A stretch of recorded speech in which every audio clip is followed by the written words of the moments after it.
ब्रह्मणे नमः। अथ तृतीयोऽध्यायः। अर्जुन उवाच ध्यायसे चेत् कर्मणस्ते मता बुद्धिर्जनार्दन। तस्मिन् कर्मणि घोरे मां नियोजयसि केशव। यामिष्टेनेव वाक्येन बुद्धिं मोहयसीव मे। तदेकं वरनिश्चित्य येन श्रेयोऽहमाप्नुयामि। भगवानुवाच लोकेऽस्मिन् विविधानि स्तः पुरा प्रोक्ता मया नघ। ज्ञानयोगेन साङ्ख्यानां कर्मयोगेन योगिनां।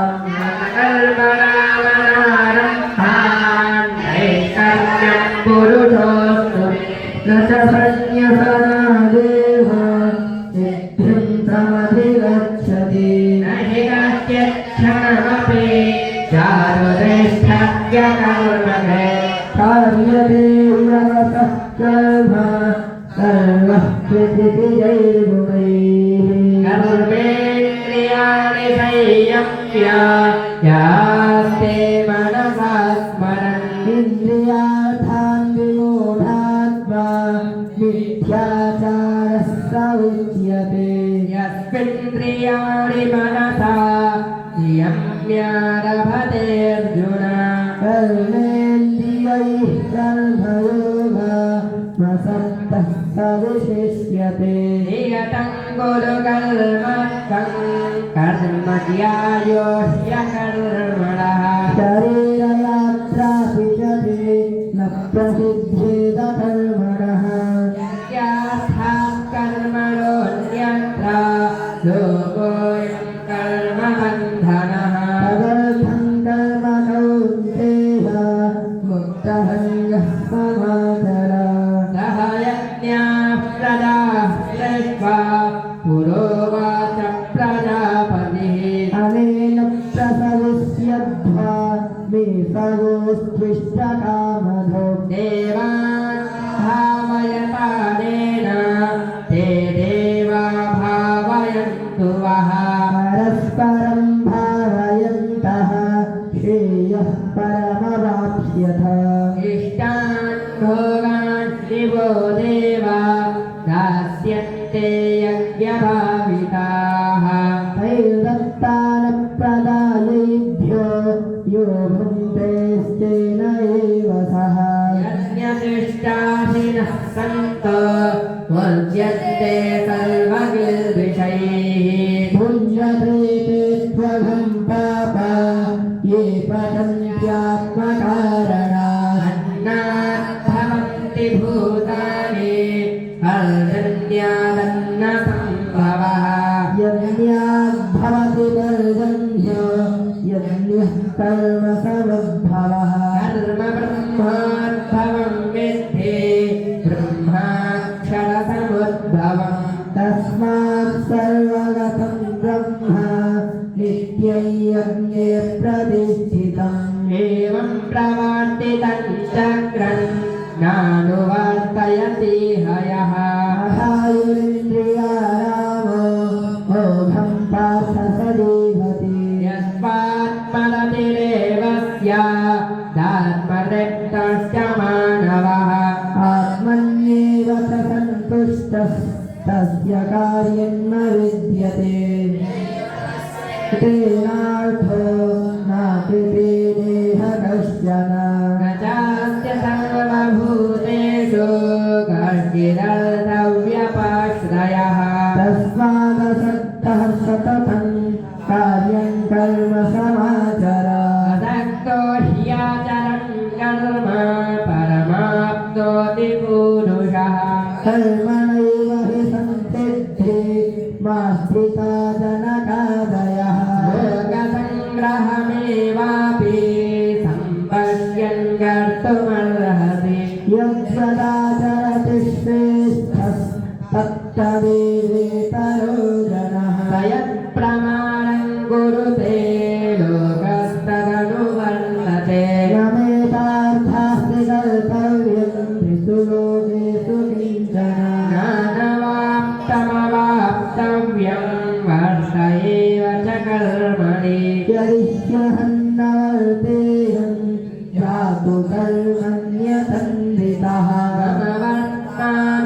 वर्तन्ते मनुष्याः पार्थ सर्वशः उत्सीदेयुरिमे लोका न कुर्यान् कर्म चेदहम् सङ्करस्य च कर्तास्य उपहन्यामिव प्रजाः श्रद्धाः कर्मण्यविद्वांसो यथा कुर्वन्ति भारत विद्वांस्तथा सक्तस्तिजेर्षुल्लोकसङ्ग्रहम् न बुद्धिभेदं जनये दज्ञानां कर्मसङ्गिनाम् घोषयेत् सर्वकर्माणि विद्वान् युक्तः समाचरन् प्रकृतेः क्रियमाणानि गुणैः कर्माणि सर्वशः अहङ्कारविमूढात्मा कर्ताहमिति मन्यते तत्त्ववित्तु महाबाहो गुणकर्मविभागयोः गुणागुणेषु वर्तन्त इति मत्वा न सज्जते प्रकृतिर्गुणसम्मूढाः सज्जन्ते गुणकर्मसु नानकृत्स्नविदो मन्दान् कृत्स्नविन्न विचालयेत् मयि सर्वाणि कर्माणि सन्न्यस्याध्यात्मचेतसा निराशीर्निर्ममो भूत्वा युध्यस्व विगतज्वरः येने मतमिदं नित्यमनुतिष्ठन्ति मानवाः श्रद्धावन्तो न सूयन्तो मुच्यन्ते तेऽपि कर्मभिः ये त्वेतदभ्यसूयन्तो नानुतिष्ठन्ति मे मतम् सर्वज्ञानविमूढांस्तान् विद्धि नष्टानचेतसः तदृशन्तेष्टते स्वस्य प्रकृतिर्ज्ञानवानपि प्रकृतिं यान्ति भूतानि निग्रहः किं करिष्यति इन्द्रियस्येन्द्रियस्यार्थे रागद्वेषौ व्यवस्थितौ योर्नवशमागच्छेत्तौ ह्यस्य परिपन्थिनौ श्रेयान् स्वधर्मो विगुणः परधर्मात्मनुष्ठितात् धर्मे निधनं श्रेयः परधर्मो भयावहः अर्जुन उवाच अथ केन प्रयुक्तोऽयं पापं चरति पुरुषः अनिच्छन्नपि वा स्नेहा बलादिव नियोजितः श्रीभगवानुवाच कामये सक्रोधये स तदो गुणसमुद्भवः नाशनो महापाप्मा विद्येन मिह वैरिणम् भूमेनाव्यते वह्निर्यथा दर्शो मलेन च यथोल्बेनावृतो गर्भस्तथा तेनेदमावृतम् आवृतं ज्ञानमेतेन ज्ञानिनो नित्यवैरिणा कामरूपेण कौन्तेय दुष्पूरेणानलेन च इन्द्रियाणि मनोबुद्धि तस्याधिष्ठानमुच्यते एतैर्विमोहयत्येष ज्ञानमावृत्य देहिनः तस्मात् त्वमिन्द्रियाण्याधौ नियम्य भरतर्षभा आत्मानन्दशिष्येण ज्ञानविज्ञाननाशनम् इन्द्रियाणि पराण्याहु इन्द्रियेभ्यः परं मनः मनसस्तु परा बुद्धिर्योर्बुद्धेः परतस्तु सः एवं बुद्धेः परं बुद्ध्वा संस्तभ्यात्मानमात्मना दहिरत्रं महाबाहो कामरूपं दुरासदम् एवं बुद्धेः परं बुद्ध्वा संस्तभ्यात्मानमात्मना दहिरत्रं महाबाहो कामरूपं दुरासदम् एवं बुद्धेः परं बुद्ध्वा संस्तभ्यात्मानमात्मना दहिशत्रुं महाबाहो कामरूपं दुरासदम् ॐ तत्सदिति श्रीमद्भगवद्गीता सुपरिषत्सु ब्रह्मविद्यायां योगशास्त्रे श्रीकृष्णार्जुनसंवादे कर्मयोगो नाम तृतीयोऽध्यायः। श्रीकृष्णार्पणमस्तु। ॐ श्रीपरमात्मने नमः। अथ चतुर्थोऽध्यायः।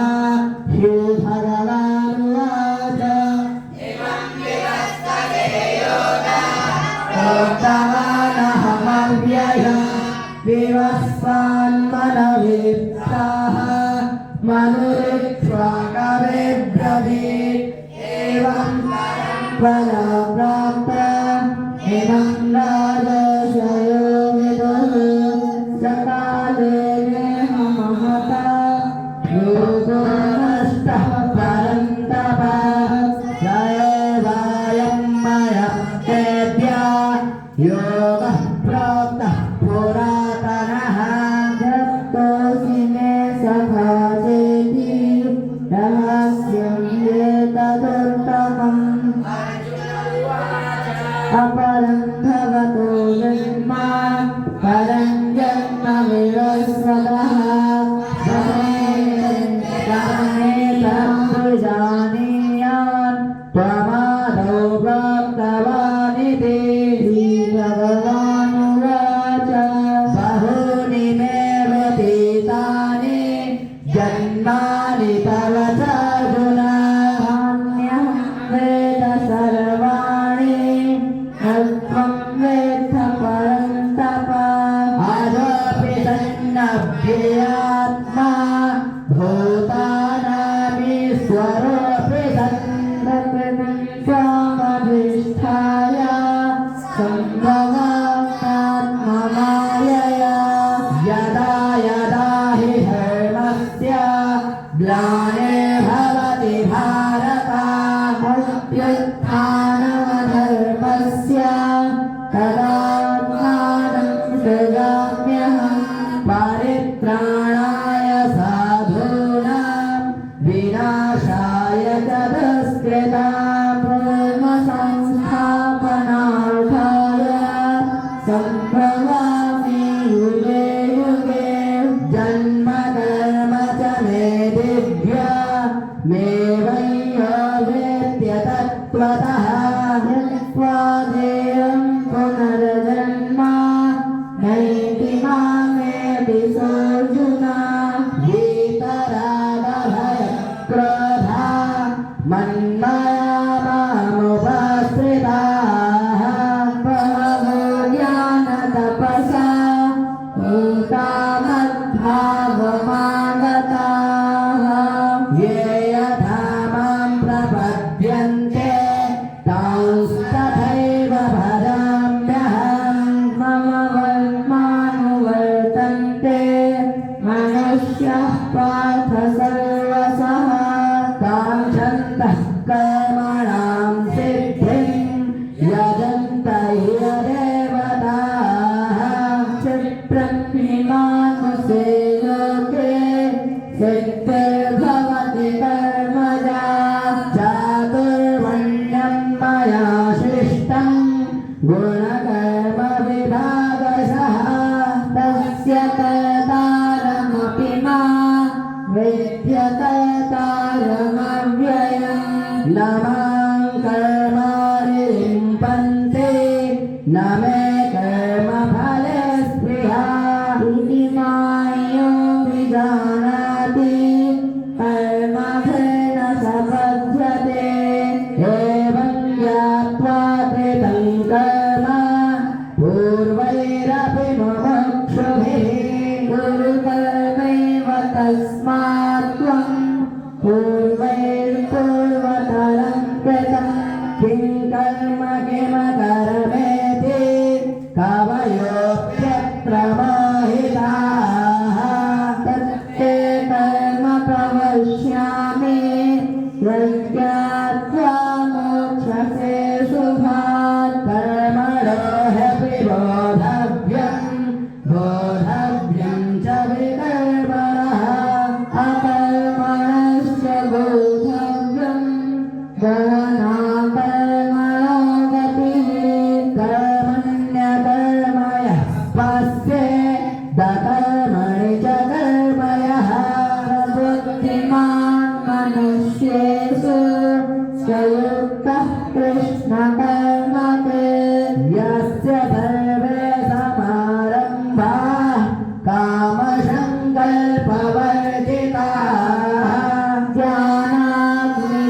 ज्ञानाग्निदग्धकर्माणं तमासु पण्डितं बुधाः त्यक्त्वा कर्मफलसङ्गं नित्यतृप्तो निराश्रयः कर्मण्यतृप्तवृतो हि नैव किञ्चित् करोति सः निराशीर्यतचित्तात्मा त्यक्तसर्वपरिग्रहः दूरं केवलं कर्म कुर्वन्नाप्नोति किल्बिषम् यत्पृच्छालाभसन्तुष्टो द्वन्द्वातीतो विमत्सरः समः सिद्धावसिद्धौ च कृत्वापि न निबध्यते गतसङ्गस्य मुक्तस्य ज्ञानावस्थितचेतसः यज्ञाचरतः कर्म समग्रं प्रविलीयते ब्रह्मार्पणं ब्रह्महविर्ब्रह्माग्नौ ब्रह्मणाहुतं ब्रह्मैव तेन गन्तव्यं ब्रह्मकर्मसमाधिना दैवमेवापरे यज्ञं योगिनः पर्युपासते ब्रह्माज्ञावपरे यज्ञं यज्ञेनैव प्रजुह्वति श्रोत्रादीनिन्द्रियाण्यन्ये संयमाग्नेषु जुह्वति शस्त्रादीन् विषयाण्यन्या इन्द्रियाग्नेषु जुह्वति सर्वाणीन्द्रियकर्माणि प्राणकर्माणि च परे आत्मसंयमयोगाग्नौ जुह्वति ज्ञानदीपिते द्रव्ययज्ञस्तपो यज्ञा योगयज्ञस्तथा परे स्वाध्यायज्ञान्तयज्ञाश्च यतयः संसितव्रताः अपाने जुह्वति प्राणं प्राणे पानं तथा परे प्राणापानगतिरुद्ध्वा प्राणायामपरायणाः अपरे नियताहाराः प्राणान् प्राणेषु जुह्वति सर्वेप्येते यज्ञविदो यज्ञचक्रिकल्कल्मषाः यज्ञशिष्टामृतभुज यान्ति ब्रह्म सनातनं नायं लोकोऽसंयज्ञस्य कुतोऽन्यः पुरुषोत्तमा एवं बहुविधा यज्ञा वितता ब्रह्मणो मुखे कर्मजान् विद्युतान् सर्वा नैवं ज्ञात्वा विमोक्षसे श्रेयान् द्रव्यमयादज्ञात् ज्ञानयज्ञः परन्तप सर्वं कर्माखिलं पार्थ ज्ञाने परिसमाप्यते तद्विद्धि प्रणिपातेन परिपृश्नेन सेवया उपदेक्षन्ति ते ज्ञानं ज्ञानिनस्तत्त्वदर्शिनः यज्ञात्वा न पुनर्मोह देवं यास्यति पाण्डव येन भूतान्यशेषेण द्रक्ष्यस्यात्मन्यथो मयि अपि चेदसि पापेभ्यो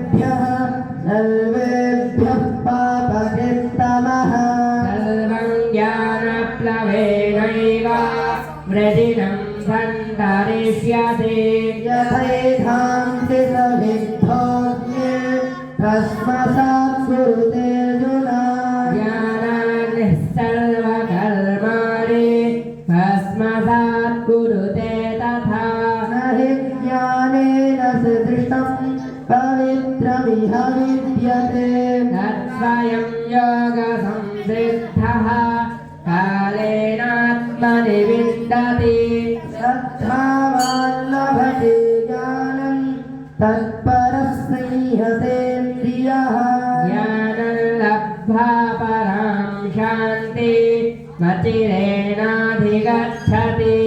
अज्ञश्चाश्रद्धधानश्च संशयात्मा विनश्यति नायं लोकोऽस्ति न परो न सुखं संशयात्मनः योगसंन्यस्तकर्माणं ज्ञानसञ्छिन्न संशयम् आत्मवन्तन्न कर्माणि विबध्नन्ति धनञ्जय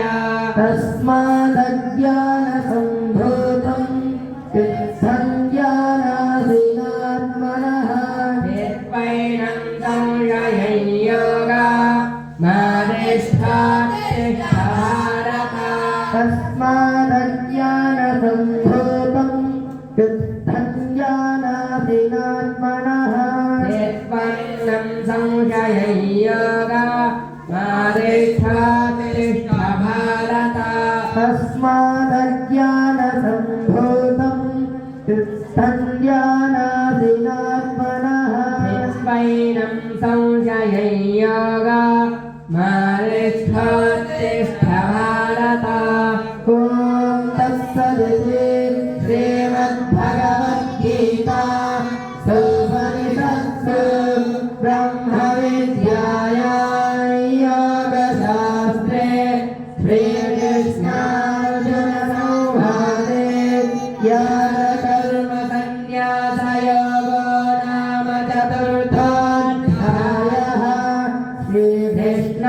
श्रीकृष्णार्पणमस्तु ॐ श्रीपरमात्मने नमः अथ पञ्चमोऽध्यायः अर्जुन उवाच सन्न्यासं दर्शनां कृष्ण पुनर्योगं च शंसते यच्छेयतयोरेकं तन्मे ब्रूहि सुनिश्चितम् श्रीभगवानुवाच सन्न्यासं कर्मयोगश्च निश्चेयसकरावुभौ तयोस्तु कर्मसन्न्यासात् कर्मयोगो विशिष्यते ज्ञेयः स नित्यसन्न्यासी यो न द्वेष्टि न काङ्क्षति निर्बन्धो हि महाबाहो सुखं बन्धात् प्रमुच्यते साङ्ख्ययोगौ पृथग्बालाः प्रवदन्ति न पण्डिताः एकमप्यास्थितः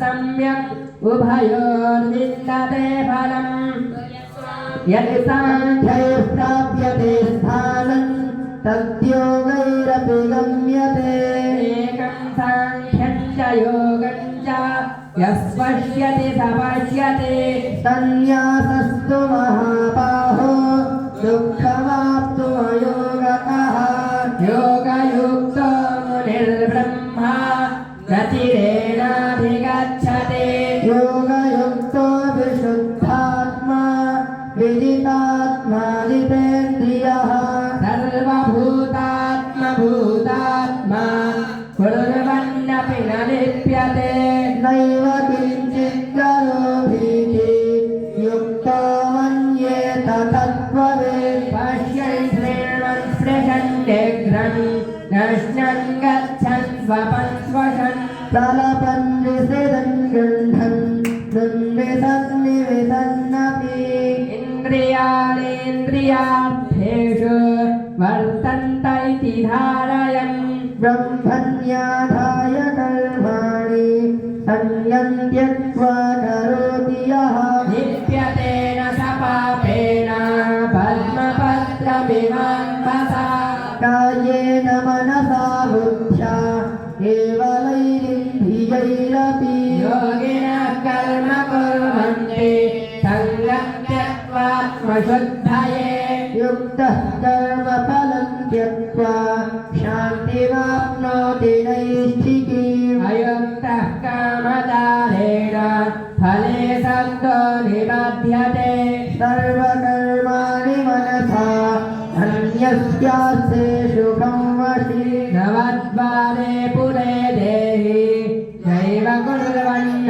कारयन् नडति त्वन्नकर्माणि लोकस्य सृजति प्रभुः कर्मफलसंयोगं स्वभावस्तु प्रवर्तते न दत्ते कस्यचित् पापं न चैव सुकृतं विभुः ज्ञानेनामृतं ज्ञानं तेन मुह्यन्ति जन्तवः ज्ञानेन तु तज्ज्ञानं येषान्नाशितमात्मनः तेषामादित्यवज्ञानं प्रकाशयति तत्परम्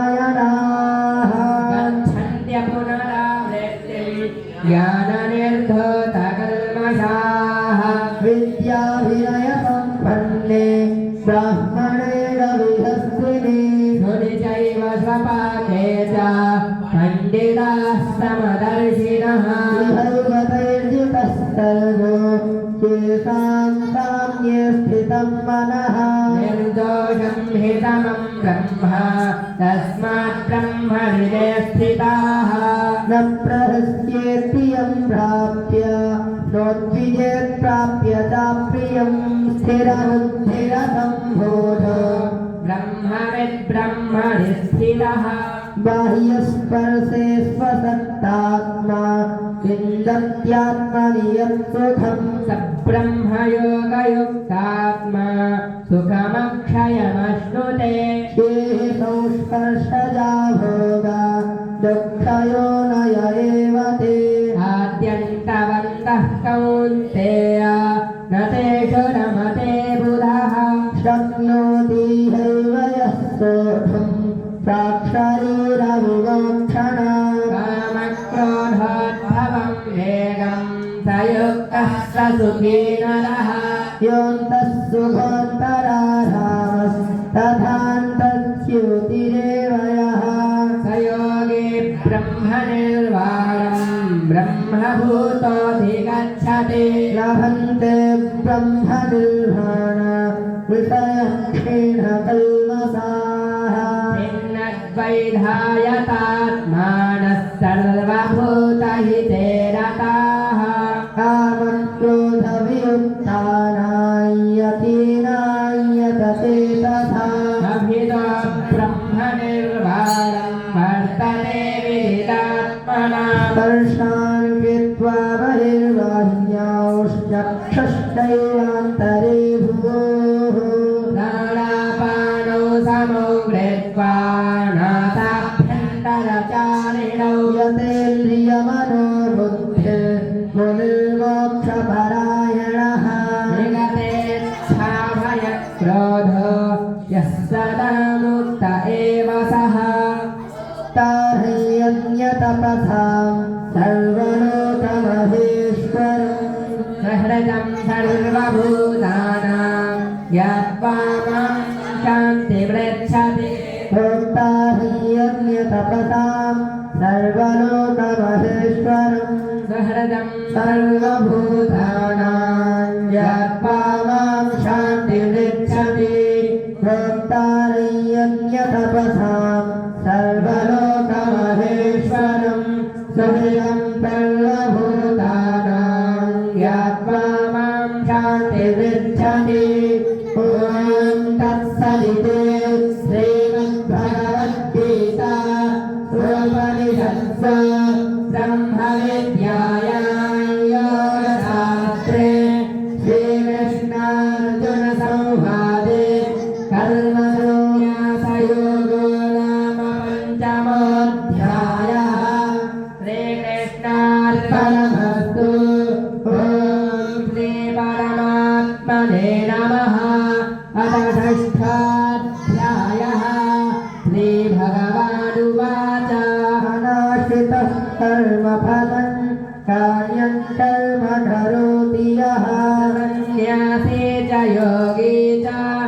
बलिरग्निर्न चाक्रियः यं संन्यासमिति प्राहुर्योगं तं विद्धि पाण्डव न ह्यसन्न्यस्तसङ्कल्पो योगी भवति कश्चन आरुक्षोर्मुनिर्योगं कर्मकारणमुच्यते योगारूढस्य तस्यैव क्षमः कारणमुच्यते यदा हि नेन्द्रियार्थेषु न कर्मस्वनुसज्जते सर्वसङ्कल्पसन्न्यासी योगारूढस्तदोच्यते उद्धरेदात्मनात्मानं नात्मानमवसादयेत् आत्मैव ह्यात्मनो बन्धो रात्मैव रिपुरात्मनः बन्धुरात्मात्मनस्तस्य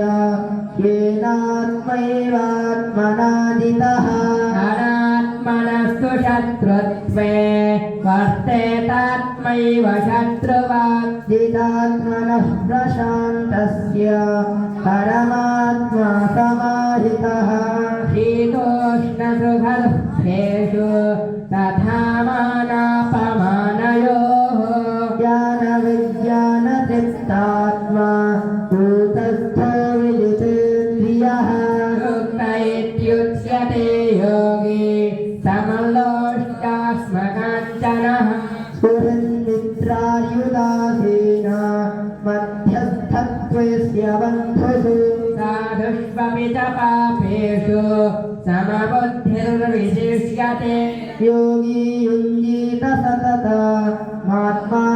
रहसि स्थितः एकाकीयतचित्तात्मा निराशीरपरिग्रहः शुचौ देशे प्रतिष्ठाप्य स्थिरमासनमात्मनः नात्युच्छ्रितन्नातिरेचन् चैलादिनकुशोत्तरम् तत्रैकाग्र्यं मनः कृत्वा यतचित्तेन्द्रियक्रियः उपविश्यासने युञ्ज्याद्योगमात्मविशुद्धये समं कायशिरोग्रीवं धारयन्नचलं स्थिरः प्रेक्ष्य नासिकाग्रं स्वं दिशश्चानवलोकयन् प्रशान्तात्मा विगतभिर्ब्रह्मचारिव्रते स्थितः मनः संयम्यमच्चित्तो युक्त आसीत मत्परः युञ्जन्नेवं तदात्मानं योगी नियतमानसः शान्तिर्निर्वाणपरमां मत्संस्थामधिगच्छति नात्यश्नतस्तु योगोऽस्त्विनैकान्तमनश्नतः न चाति स्वप्नशीलस्य जाग्रतो नैव अर्जुन युक्ताहारविहारस्य युक्तचेष्टस्य कर्मसु युक्तस्वप्नावबोधस्य योगो भवति दुःखः यदा विनियतं चित्तमात्मन्येवावतिष्ठते निःस्पृहः सर्वकामेभ्यो युक्त इत्युच्यते तदा यथा दीपो निवातस्थो निर्गते सोपमाश्रिता योगिनो यतचित्तस्य युञ्जतो योगमात्मनः यत्रो परमते चित्तं निरुद्धं योगसेवया यत्र दैवात्मनात्मानं पश्यन्नात्मनि तुष्यति सुखमात्यन्तिकं यत्तद्बुद्धिग्राह्यमतीन्द्रियं वेत्ति यत्र न चैवायं स्थितश्चलति तद्वतः यल्लब्ध्वा चापरं लाभं मन्यते नाधिकं ततः यस्मिन् स्थितो न दुःखेन गुरुणापि विचाल्यते तौ विद्यात् दुःखसंयोगाभियोगं योगसङ्गितम् धनञ्जयेन योक्तव्यो योगो निर्विण्णते तथा सङ्कल्पप्रभवान् कामांस्त्यक्त्वा सर्वानशेषतः मनसैवेन्द्रियग्रामं विनियम्य समन्ततः शनैरुपलभे बुद्ध्याधिगृहीतया आत्मसंस्थं मनः कृत्वा न किञ्चित् मनसैरपि चिन्तयेत् यतो यतो निश्चरति मनश्चञ्चलमस्थिरम् ततस्ततनियम्यैतादात्मन्येव वशन्नयेत् प्रशान्तमनसं येन योगिनं सुखमुत्तमम् उपैति शान्तरजसं ब्रह्मभूतमकल्मषम् युञ्जन्येवं तदात्मानं योगी विगतकल्मषः सुखेन ब्रह्मसंस्पर्शमत्यन्तं सुखमश्नुते सर्वभूतस्थमात्मानं सर्वभूतानि चात्मनि ईक्षते योगयुक्तात्मा सर्वत्र समदर्शनः यो मां पश्यति सर्वत्र सर्वं च वै पश्यति तस्याहन्न प्रणश्यामि स च मे न प्रणश्यति सर्वभूतस्थितं यो मां भजत्येकत्वमास्थितः सर्वथा वर्तमानोऽपि स योगी मयि वर्तते आत्मौपम्येन सर्वत्र समं पश्यति योऽर्जुन सुखं वा यदि वा दुःखं स योगी परमो मतः यो अर्जुन उवाच यो योगस्त्वया प्रोक्तः साम्येन मधुसूदन एतस्याहं न पश्यामि चञ्चलत्वात् स्थितं स्थिराम् चञ्चलं हि मनः कृष्ण प्रमाथि बलवत्दृढम् तस्याहं निग्रहं मन्ये वायोरिव सुदुष्करम् श्रीभगवानुवाच असंशयं महाबाहो मनो दुर्निग्रहं चलम् अभ्यासेन तु कौन्तेय वैराग्येण च गृह्यते असंयतात्मनः योगो दुष्प्राप इति मे मतिः वश्यात्मना तु यतता शक्यो वाप्तुमुपायतः अर्जुन उवाच अयतिष्ठद्धयोपेतो योगाच्चलितमानसः अप्राप्य योगसंसिद्धिं काङ्गतिं कृष्ण गच्छति कच्चिनो भयविर्विस्पृष्टश्चिन्नाभ्रमिव नश्यति अप्रतिष्ठो महाबाहो विमूढो ब्रह्मणः पति एतन्मे संशयं कृष्ण चेत्तुमर्हस्य शेषतः वरन्यः संशयस्यास्य चेत्ता मह्युपपद्यते श्रीभगवानुवाच आसनैवेहनामुद्रा विनाशस्तस्य विद्यते न हि कल्याणकृत् कश्चित् दुर्गतिं तात गच्छति प्राप्य पुण्यकृतान् लोकानुषित्वा शाश्वतिः समाः शुचेहां श्रीमतां येः योगभ्रष्टोऽभिजायते अथवा योगिनामेव कुले भवति धीमताम् एतद्धि दुर्लभतरं लोके जन्मयदीदृशम् तत्र तं बुद्धिसंयोगं लभते पौर्वदेहिकम् यतते च ततो भूयः संसिद्धौ गुरुनन्दन पूर्वाभ्यासेन तेनैव ह्रियते ह्यवशोऽपि सः जिज्ञासुरपि योगस्य शब्दब्रह्मादिवर्तते प्रयत्नाद्यतमानस्तु योगी संशुद्धकिल्बिषः अनेकजन्मसंसिद्धः ततो याति परां गतिम् नवस्वेभ्योऽधिको योगी ज्ञानिभ्योऽपि मतोऽधिकः कर्मिभ्यश्चाधिको योगी तस्मात् योगी भवार्जुन योगिनामपि सर्वेषां